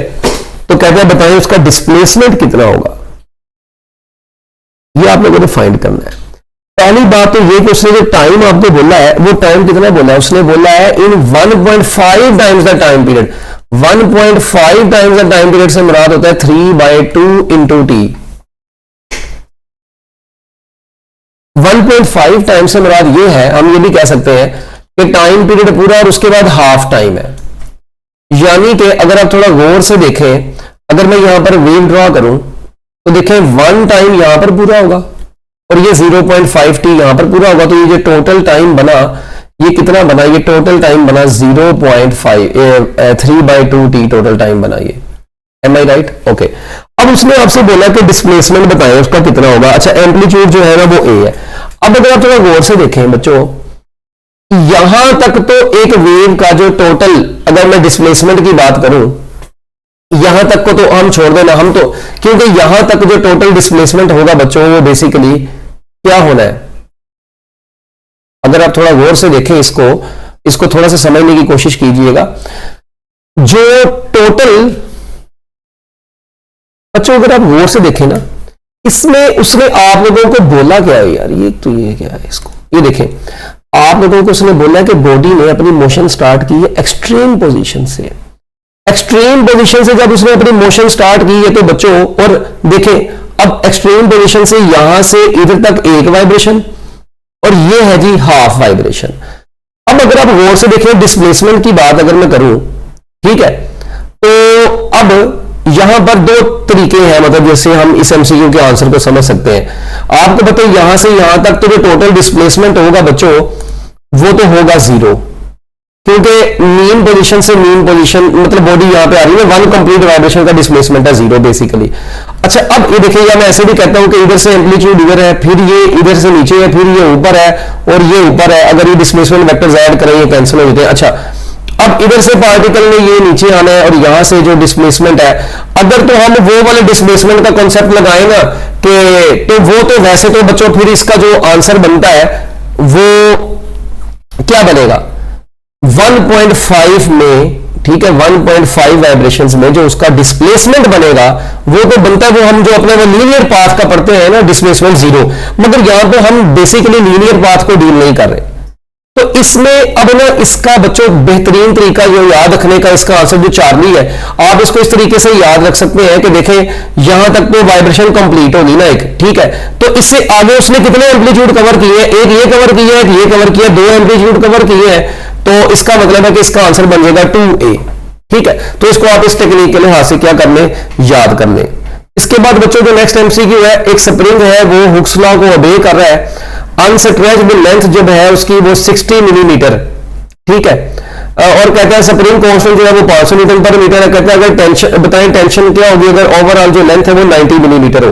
तो बच्चों अब देखें एफ, आपको पता है एफ इज इक्वल टू के एक्स होता है ना फार्मूला वो हुक्स लॉ के मुताबिक, तो delta F is equal to K delta L होगा। अब के की वैल्यू है 500, डेल्टा एल जो है वो टोटल लेंथ कैसे निकलेगी 90 में 60 को माइनस कर दें, जब आप इनको मल्टीप्लाई कराएंगे 15 न्यूटन आपका आंसर आ जाएगा। वेरी सिंपल से एमसीक्यू। उसके बाद कहता है प्रोजेक्शन जो है एक बॉडी का, ठीक है, यूनिफॉर्म सर्कुलर मोशन में उसका जो रेडियस है वो 5 सेंटीमीटर है। कहता है बताइए एम्पलीट्यूड कितना होगा। आपको याद है SHM and uniform circular motion में आपने पढ़ा था जो एम्पलीट्यूड है वही रेडियस के बराबर है, ठीक है। तो आपका बच्चों जो ये एमसीक्यू है इसमें जो रेडियस होगा वो एम्पलीट्यूड के बराबर ही होगा। सो योर आंसर इज 5 सेंटीमीटर, ठीक हो गया। इसके बाद बच्चों जो नेक्स्ट एमसीक्यू जो है, अच्छा अब बच्चों इसके बाद जो नेक्स्ट एमसीक्यू है उसको आप गौर से देखें। कहता है आपके पास एक्सेलरेशन, ये डिस्प्लेसमेंट दिया हुआ है। कहता है बताएं आपने टाइम पीरियड बताना है, मैक्सिमम वेलोसिटी बतानी है। भाई सबसे पहले तो मैं इसको x note sine omega T से कंपेयर करूंगा। तो क्लियरली नजर आ रहा है कि एक्स नोट जो है वो कितना है, इक्वेशन ऑफ मोशन कहते हैं एक्स मीटर में है, ठीक है। ओके ये एक्स है बच्चों मीटर में। तो अब एक्स नोट तो बन गया 2 × 10⁻⁻² मीटर, ठीक है। ये एम्पलीट्यूड बनेगा, मगर उसने एम्पलीट्यूड तो पूछा ही नहीं है, उसने आपसे क्या पूछा टाइम पीरियड। अब ओमेगा जो है यहाँ पे π/2 है यहाँ पे, तो मैं इसको जब कंपेयर करता हूं तो ओमेगा इज इक्वल टू होता है π/2। अब ओमेगा होता है 2π over capital T is equal to π/2। Pi से कट गया, ये टी उधर ले जाए 2 उधर ले आए तो टाइम पीरियड आ गया 4 सेकंड। इसका मतलब टाइम पीरियड आ गया बच्चों 4 सेकंड। फिर मैक्सिमम वेलोसिटी का जो फार्मूला होता है ये X naught 2π over time period होता है। अब एम्पलीट्यूड जो है वो आप लोगों के पास बेसिकली है 2 × 10⁻²। ये 2π और कैपिटल टी और जो टाइम पीरियड है ये है 4। अब देखें ये 2 दूनी 4 हो जाना है, ये फिर 2 मजीद इससे कट जाना है, तो आपके पास जो आंसर बचेगा वो पाई ज़रब 10⁻²मीटर पर सेकंड बचेगा, जो कि 3.14 × 10⁻² मीटर पर सेकंड बनेगा। तो बच्चों आपके इस एमसीक्यू का आंसर कितना बन जाएगा, चार्ली आपका आंसर बन जाएगा, ठीक है। 4 सेकंड और बाकी वो वैल्यू सिंपल। इसके बाद बच्चों angular frequency of simple pendulum is omega. अगर लेंथ को 1/6 कर देंगे, पहली बात ओमेगा इज इक्वल टू जो होता है वो आपको पता है √g/l होता है।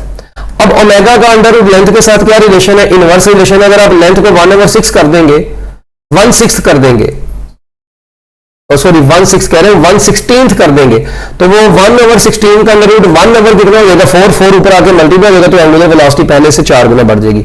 4 ओमेगा आंसर है। फिर 2 प्रोग्रेसिव वेव्स हैं, उनकी फ्रीक्वेंसी भी दे दी है, सुपरपोज की है, स्टेशनरी वेव बनाई है। और स्टेशनरी वेव्स में जो 2 एडजेसेंट है नोड्स हैं, आपको पता है स्टेशनरी वेव्स में जो 2 एडजेसेंट नोड्स होते हैं उनका दरमियानी फासला जो होता है ये λ/2 होता है। तो ये उसने आपको दे दिया जी ये 2 मीटर है। फ्रीक्वेंसी आपको दे दी है v आपने निकालना। अच्छा λ/2 जो है वो 2 मीटर है, तो लैम्डा यहां से कितना होगा 4 मीटर होगा। अब v इज इक्वल टू होता है f लैम्डा, f है 250 और लैम्डा आपको दिया गया है 4। जब आप इसको मल्टीप्लाई करवाएंगे आपका आंसर आ जाएगा 1000 मीटर पर सेकंड। इसके बाद बच्चों next MCQ tuning fork P है, उसकी जो कहते हैं प्रोड्यूसेस 12 बीट्स पर सेकंड, ठीक है। और Q की ट्यूनिंग फोर्क की फ्रीक्वेंसी 200 हर्ट्ज है, तो P की क्या होगी। अननोन फ्रीक्वेंसी जब भी निकालनी हो तो हम क्या काम करते हैं, नोन फ्रीक्वेंसी ± f बीट करते हैं, ये फार्मूला होता है, ये आपको रेगुलर क्लास में बताया हुआ है। अब f नोन जो है वो है 200 ± 12। तो अब देखिए अब इसका आंसर जो आएगा वो या तो 212 हर्ट्ज आ सकता है बच्चों, या आंसर आएगा 188 हर्ट्ज है, 188 हर्ट्ज। तो अब दोनों, इसका मतलब इसका आंसर आइदर ए और बी आ सकता है, उसने कोई लोडिंग की बात की हुई है। इसके बाद बच्चों कहते हैं frequency fundamental mode transverse waves जो स्ट्रेस स्ट्रिंग में प्रोड्यूस हुई है उनकी, उसकी स्ट्रेस स्ट्रिंग की लेंथ 1000 मिलीमीटर लॉन्ग थी और फ्रीक्वेंसी 250 थी। कहते हैं अगर वायर की लेंथ जो है वो 50 मिलीमीटर हो जाए, बाई फ्रीक्वेंसी का लेंथ के साथ इनवर्स रिलेशन है। अगर लेंथ को हाफ कर देंगे तो फ्रीक्वेंसी क्या हो जाएगी। देखिए अब लेंथ है 1000 मिलीमीटर से आपने कितनी की है 500, यानी हाफ कर दी तो फ्रीक्वेंसी 250 का डबल हो जाएगी, 250 का डबल 500 होता है। So your answer is 500 hertz. उसके बाद time taken by the body from to move from extreme position to half of the amplitude, ये मैंने आपको पहले भी बता दिया है, ठीक है। अगर एक्सट्रीम पोजीशन से स्टार्ट हो रही है तो बच्चों T/6 इसका आंसर है, हम ऑलरेडी कर चुके हैं। एक्सेलरेशन आपको दे दिया गया है, डिस्प्लेसमेंट दे दिया गया है, वही टाइम पीरियड का formula 2π √f x over a, ये भी आपको मैं पीछे बता के दोबारा लगाया, आंसर निकाल लें, सेम वैसा ही है। उसके बाद कहते हैं अगर एक tunnel, if a tunnel is bored through the centre of the earth and stone is dropped into it then it will, याद रखिएगा बच्चों वो क्या करेगा, सिंपल हार्मोनिक मोशन परफॉर्म करना शुरू कर देता है।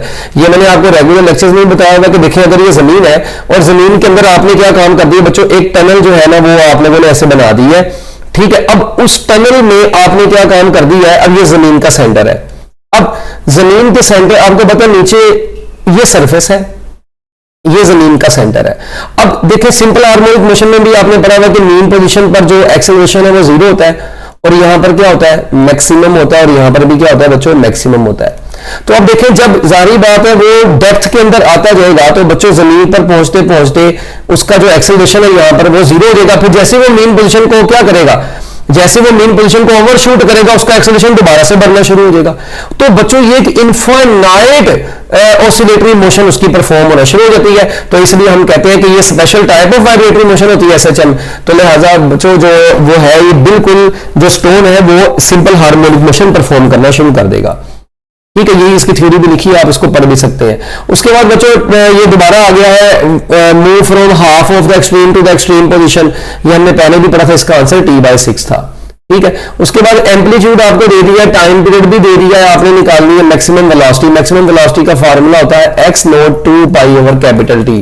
तो बच्चों x नॉट आपको सेंटीमीटर में दिया हुआ, जस्ट वैल्यू पुट करें, आंसर भी सेंटीमीटर में ही आ जाएगा, ना आसान अल्फा आंसर आएगा।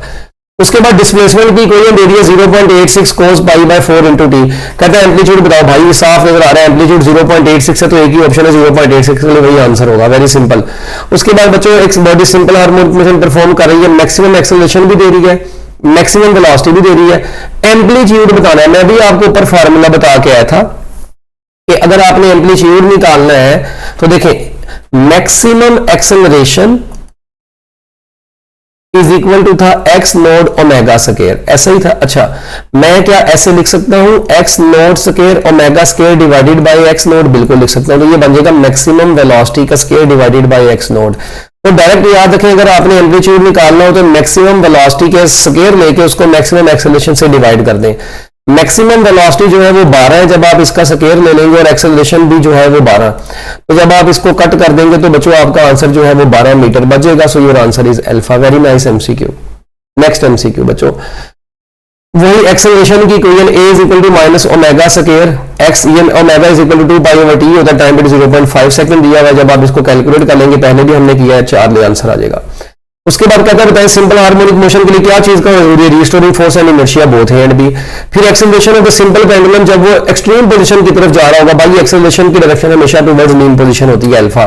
सिंपल हार्मोनिक मोशन में एक्सेलरेशन और डिस्प्लेसमेंट के दरमियान में जो ग्राफ था वो हमेशा स्ट्रेट लाइन बनता है सेकंड एंड फोर्थ क्वाड्रेंट में।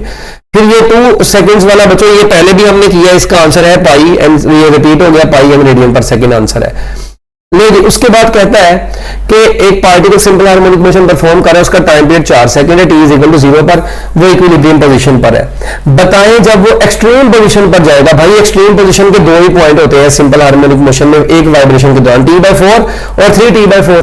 अब 4 को मैं 4 पे डिवाइड करूंगी, टाइम है 4, तो आंसर आता है 1 सेकंड। 1 सेकंड की तो ऑप्शन है नहीं यहाँ। फिर दूसरा अगर मैं इसको देखूं तो यहाँ पे मैं 4 पुट करता हूँ, ये 4 तो ये कर जाएगा, तो तकरीबन 3 आंसर बचा। 3 जो है वो 2.8 के करीब करीब है, so your answer is 2.8 second. फिर बच्चों उसके बाद कहते हैं सिंपल हार्मोनिक मोशन परफॉर्म, ये इनिशियल फेज 90 डिग्री का है, ठीक है। और जो हाफ टाइम पीरियड में बच्चों जो एम्पलीट्यूड होगा वो कितना होगा, तो भाई देखो एक पूरे टाइम पीरियड में जो एम्पलीट्यूड होता है वो 4a होता है।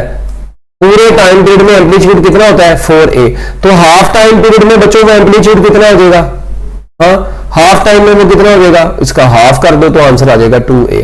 तो बच्चों आपके इस एमसीक्यू का आंसर कितना है 2a। नेक्स्ट एमसीक्यू कहता है डिस्प्लेसमेंट जो है एक पार्टिकल का वो 1.5 टाइम्स कितना है 1.5 times the time period when it starts from the extreme position if the amplitude of the motion is a। जी बच्चों ये पहले भी एमसीक्यू ऊपर आया था 1.5 टाइम्स वाला, तो इसका आंसर था 2a, ठीक है, ये हमने पहले भी कर लिया था। उसके बाद बच्चों एक पार्टिकल है, कहता है वो सिंपल हार्मोनिक मोशन परफॉर्म कर रहा है, तो बताएं उसकी वेलोसिटी मैक्सिमम और एक्सेलरेशन मैक्सिमम कहां पे होता है। अब आपको पता है वेलोसिटी मैक्सिमम होती है मीन पोजीशन पर, और एक्सेलरेशन मैक्सिमम कहां पे होता है, एक्सट्रीम पोजीशन पर। तो अब आप देखिए एक्सट्रीम पोजीशन वाला पॉइंट ये t/4 और 3t/4 होता है, मीन पोजीशन जो होती है वो t या t/2 पर होती है। So your answer is delta, very simple MCQ. Acceleration of simple harmonic acceleration of a particle in simple harmonic motion बच्चों क्या होता है, याद रखिएगा मैक्सिमम होता है एक्सट्रीम पोजीशन पर, सिंपल। फिर ratio of maximum velocity to the maximum acceleration, ये मैं आपको बच्चों ऊपर भी बता के आया हूं, ये 1/ω आता है, ठीक है, ये मैं आपको ऊपर बता के आ गया था। The phase at any time in simple harmonic motion बच्चों याद रखिएगा पोजीशन और डायरेक्शन ऑफ मोशन दोनों बताता है फेज आपको, ठीक है। फिर उसके बाद ये t इज इक्वल टू 0 पर बॉडी इक्विलिब्रियम पोजीशन पर है, तो कहता बताएं इक्विलिब्रियम पोजीशन से कितना दूर वो जाएगी, ठीक है, सिंपल। तो बच्चों याद रखिएगा, भी मैं आपको बता के आया था कि सिंपल हार्मोनिक मोशन में t/4 या 3t/4 ये दो पॉइंट्स है जहां पर बॉडी फारदेस्ट पॉइंट पे होती है, यानी एक्सट्रीम पोजीशन पर होती है। तो अब t/4 जो होता है 3t, अब t/4 होता है 0.25t, अब वो तो यहाँ पे कोई ऑप्शन ही नहीं है, और ये होता है 0.75t, तो ये ऑप्शन यहाँ पर है 0.7 वाली, सो योर आंसर इज 0.7। इसके बाद बच्चों next MCQ, in simple harmonic motion restoring force is proportional to displacement, very simple MCQ. और बच्चों कहते हैं बताओ कौन सी ऐसी चीज है एक्सेलरेशन और वेलोसिटी सिंपल हार्मोनिक मोशन में, ये पहले भी एमसीक्यू आ गया, तो आपको पता है जहां पर वेलोसिटी मैक्सिमम होती है वहां पर एक्सेलरेशन क्या होता है बच्चों, 0 होता है। तो ले जी बच्चों, ये आप लोगों का पेपर था जो कि बहुत ही आसान था और इसमें जो है काफी ज्यादा नंबर ऑफ एमसीक्यूज थे, तो मैं उम्मीद करता हूं कि आप लोगों को चीजें समझ आ गई होगी। बेस्ट ऑफ लक बच्चों, अल्लाह हाफिज।